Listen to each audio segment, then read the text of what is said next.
Fala galera, tudo bem? Aqui é o professor Rafael do Física Sem Educação. Eu postei um vídeo sobre este passarinho aqui, ó.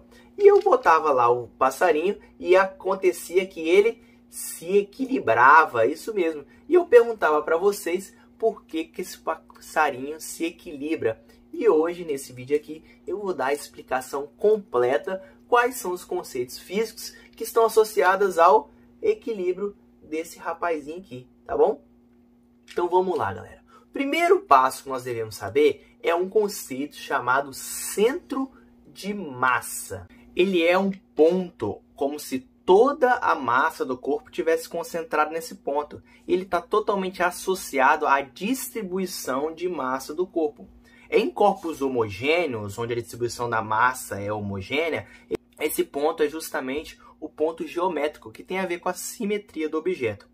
Em objetos que não são homogêneos, vai haver o quê? Uma distribuição de massa não homogênea. E com isso, esse ponto, esse centro de massa, ele vai ser deslocado, que é justamente aí, ó, o caso do nosso passarinho.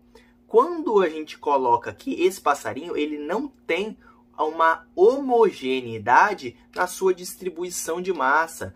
Isso significa que as suas asas e a sua cabeça são mais densas do que o resto do seu corpo. Se a gente fosse pegar esse passarinho e ele tivesse totalmente homogêneo, o que aconteceria?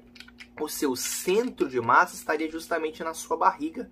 E quando eu apoiasse esse passarinho assim, o que ele ia fazer? Ele ia cair. Só que isso não acontece. Por quê? Porque justamente o seu centro de massa está aqui, ó, na sua cabeça, justamente nesse pontinho aqui, que é o ponto de apoio. Isso vai fazer com que esse objeto, por um lado, se equilibre dessa forma. Um outro contexto que nós temos que estar associado também a este pássaro é o seguinte: existe, né, na física dois fenômenos aí, podemos dizer assim, de movimentação. Um é a rotação e o outro é a translação.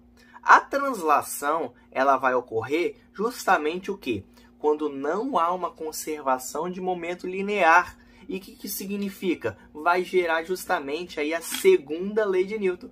Se o somatório das forças lá for diferente de zero, o que vai acontecer? Vai haver uma aceleração e aquele objeto ele vai se locomover. Isso eu estou falando de translação. Na rotação, o que vai ter que ser conservado é o momento angular.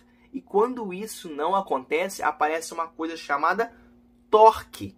Torque é justamente essa rotação. Pensando aqui no nosso passarinho mais uma vez, se não houvesse uma conservação do momento angular, o que está associado ao torque? O torque a gente calcula como? A força aplicada vezes a distância até o centro de apoio.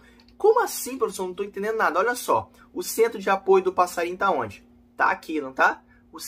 E aonde está o centro de massa? O centro de massa está aqui. A força-peso vai justamente atuar aqui nesse centro de massa.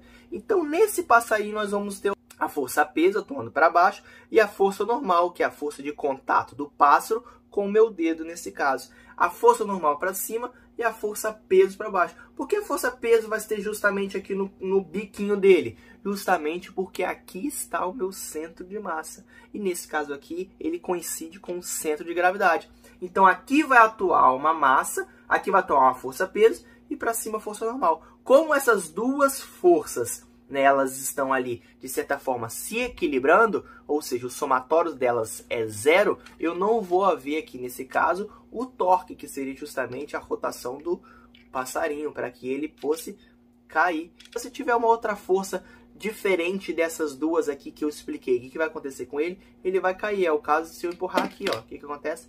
Ele cai. Ou então se eu empurrasse a asa dele, ó, o que acontece? Ele cai.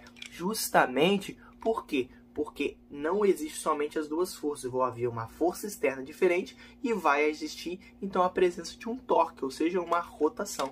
Beleza, galera? Espero que vocês tenham gostado. Ah, mais uma coisa. Lá no outro, que é o bonequinho, no outro vídeo que eu mostrei, é a mesma ideia, tá bom? Está associada a centro de massa e ali o conceito de conservação do momento angular. Beleza, galera? Espero que vocês tenham gostado. Vai lá e deixa o seu comentário, tá bom? Pra gente fazer este canal crescer. Obrigado.